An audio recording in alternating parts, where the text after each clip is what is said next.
mulailah timbul kekhawatiran yang ada dalam diri Maximilianus bahwa dia telah ditangkap ya oleh tentara, oleh pasukan, dan akan dibawa ke pengadilan. Ketika sampai di pengadilan, mulailah interogasi itu berjalan dengan sangat intensif dan dengan sangat detail.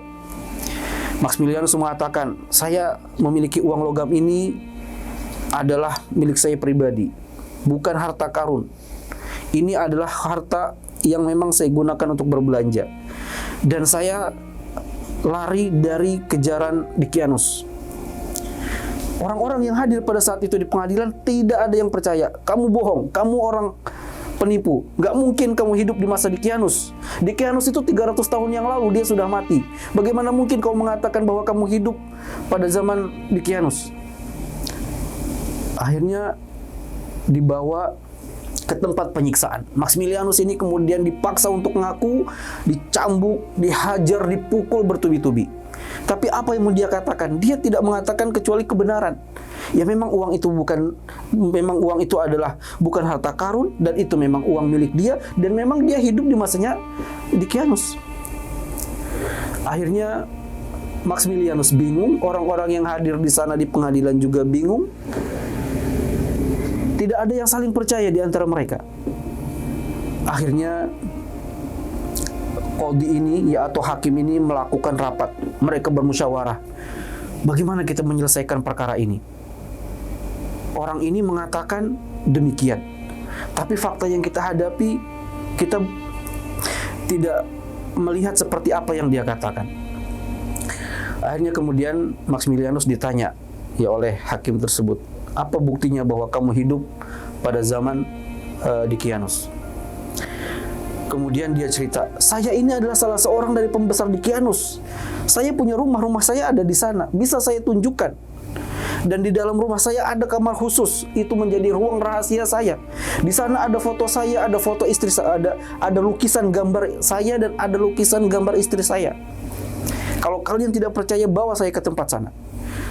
Ketika dibawa ke tempat itu melalui pintu gerbang kota, ya karena itu yang menjadi patokan daripada Maximilianus, karena situasinya sudah sangat berubah.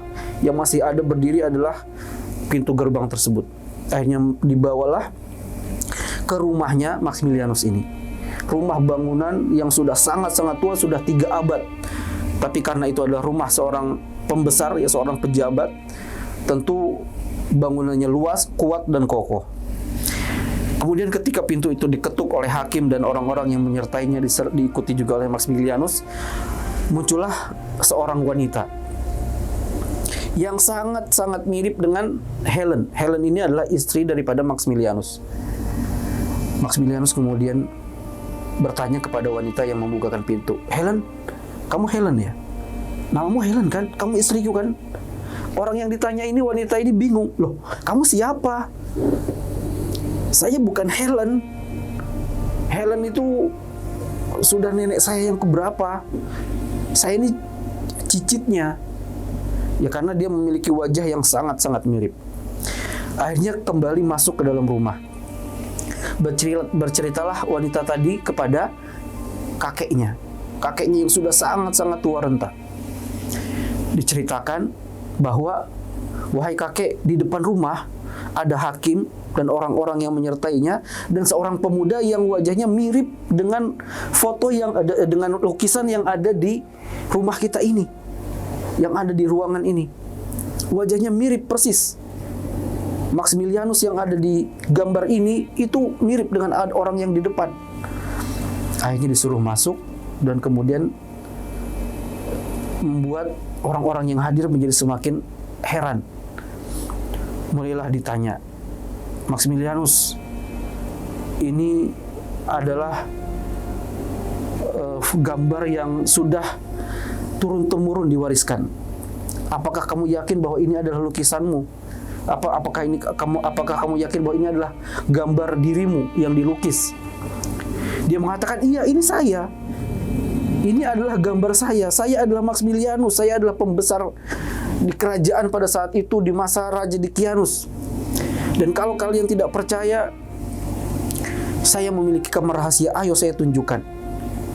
Maka diajaklah si kakek tua tadi ini untuk memasuki kamar rahasia yang kakek ini pun tidak tahu sama sekali bahwa dalam ruangan tersebut ada kamar rahasia.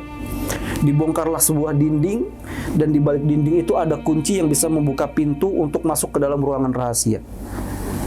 Dan akhirnya kemudian di dalam ruang rahasia itu ada lukisan daripada Helen, istri daripada Maximilianus. Dikeluarkanlah lukisan tersebut. Maximilianus mengatakan, ini adalah Helen, ini adalah istri saya. Bukankah wajahnya begitu mirip dengan dirimu, wahai wanita yang tadi dikatakan kepada wanita yang tadi membukakan pintu pertama kali. Sampai akhirnya kemudian sang kakek ini mengingat-ingat kembali, mengulang, merefresh pikirannya apa yang terjadi beberapa ratus tahun yang lalu. Dia kemudian, si kakek ini mengatakan, saya dulu waktu kecil memiliki sebuah Injil, kitab Injil yang sangat-sangat kami rahasiakan, karena siapapun yang ketahuan memiliki itu akan dibunuh, akan ditangkap. Di sana ada sebuah ayat yang diberikan garis tanda merah, dan ayat itu berbunyi bahwa sesuatu yang kamu yakini hari ini kelak akan disaksikan oleh umat manusia pada saatnya nanti. Akhirnya kemudian Maximilianus mengatakan, sayalah yang menggarisi ayat tersebut dengan tinta merah, saya orangnya. Akhirnya kemudian mulailah orang-orang yang hadir itu mulai percaya bahwa ini adalah Maximilianus yang dulu pernah hidup di zaman Decianus 309 tahun yang lalu. Dan akhirnya sang kakek ini itu adalah cucu daripada Maximilianus. Akhirnya kemudian setelah semua meyakini kebenaran apa yang diungkapkan oleh Maximilianus, dan mereka ingin membawa masalah ini kepada raja.